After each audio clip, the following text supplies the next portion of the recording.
தியோட back வந்து zip போயிடுச்சு அப்படின்னு சொல்லிகிட்டே இருந்தாங்க. நேற்று ஸ்கூல் போயிட்டு வந்துட்டு பேக்கெல்லாம் எடுத்து ரெடி பண்ணி வச்சுருந்தாங்க. ஆனால் அதுக்குள்ளே மழை வந்து தியோட பிளான் வந்து கெடுத்து விட்டுருச்சு. சரி இன்றைக்கி காலையில் போகலாம் அப்படின்னு சொல்லிட்டு ரெடியாக இருந்தாங்க. ஆனால் கல்கி வந்து நானும் தான் வருவேன் அப்படின்னு சொல்லி அடம் பிடிச்சிக்கிட்டே இருந்தாங்க. கல்கி வேணாம்னு சொல்லிட்டு தியா மட்டும் தான் வந்திருக்காங்க.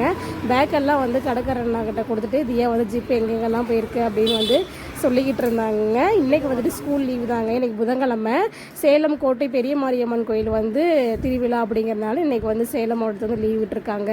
அதனால் பேக் தைக்கலாம் அப்படின்னு சொல்லிட்டு வந்துட்டேங்க. பக்கத்துலேயே வந்துட்டு சூப்பர் மார்க்கெட் இருக்குது. தியா வந்து நோட்டு புக்குக்கெலாம் அட்டை போடணும், அதனால் அட்டை வாங்க போகலாம் வாங்கம்மா அப்படின்னு சொல்லியிருந்தாங்க. நாமளும் அப்படி வந்தாச்சு.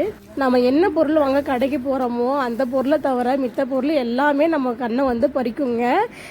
அட்டை வாங்கினதுக்கப்புறம் பார்த்திங்கன்னா கலர் கலராக கண்ணாடி வளையல் இருந்துச்சு, நைஃப் பாலிஸ் எல்லாம் பார்த்திங்கன்னா நிறைய இருந்துச்சு. தியா வந்து இந்த காகித பூவாவது எடுத்து வச்சுக்கிட்டோமா அப்படின்னு சொன்னாங்க. ஸ்கூலுக்கு வந்து பூ வச்சுட்டு வரக்கூடாது அப்படின்னு சொன்னதுனால அந்த பூ வேணாம் அப்படின்னு சொல்லிட்டு வந்துட்டாங்க. சரி பேக் ரெடி ஆயிடுச்சா அப்படின்னு சொல்லிட்டு வந்து பார்த்தோம். அந்த அண்ணாவும் பேக்லாம் ரெடி பண்ணி வச்சுருந்தாங்க. பேக் வாங்கிக்கிட்டு வரும்போது பார்த்திங்கன்னா திடீர்னு இன்றைக்கி சந்தைங்க. இதை பார்த்ததுக்கப்புறம் தான் சந்தையில் வந்து வாங்கலாமா அப்படின்னு சொல்லி நாங்கள் யோசிச்சுக்கிட்டே இருந்தோம். ஏன்னா காசு வந்து பார்த்திங்கன்னா கொஞ்சம் பத்தாமல் இருந்துச்சு. சரி இருக்கிற காசுக்கு வந்து வாங்கிக்கலாம். ஏன்னா எனக்கு காட்டுக்கு போயிட்டு திரும்பி வர முடியாது. ஏன்னா எனக்கு காட்டில் வந்து நம்ம விதைகள்லாம் போட்டுட்ருக்கோம் இல்லைங்களா. அதனால் இருக்கிற காசை வந்து வச்சு ஏதாவது காய்கறி வாங்கிக்கலாம் அப்படின்னு சொல்லிட்டு நான் வந்து 1 கிலோ தக்காளியும் ஒரு 1/4 கிலோ வந்து அவரைக்காய் மட்டும் தாங்க வாங்கினேன். தக்காளியே பார்த்திங்கன்னா கிலோ 40 ரூபாய் விற்றுட்ருக்காங்க. அவரைக்காய் வந்துட்டு 1/4 கிலோ 20 ரூபாய்.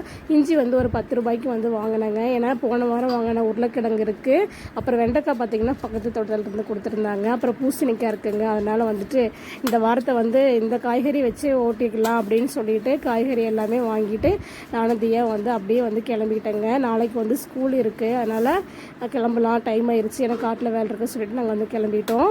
வீடியோ பிடிச்சிருந்தா லைக் பண்ணி ஷேர் பண்ணி சப்ஸ்கிரைபர் பண்ணிக்கோங்க, சப்போர்ட் பண்ணுங்கள். பைங்க.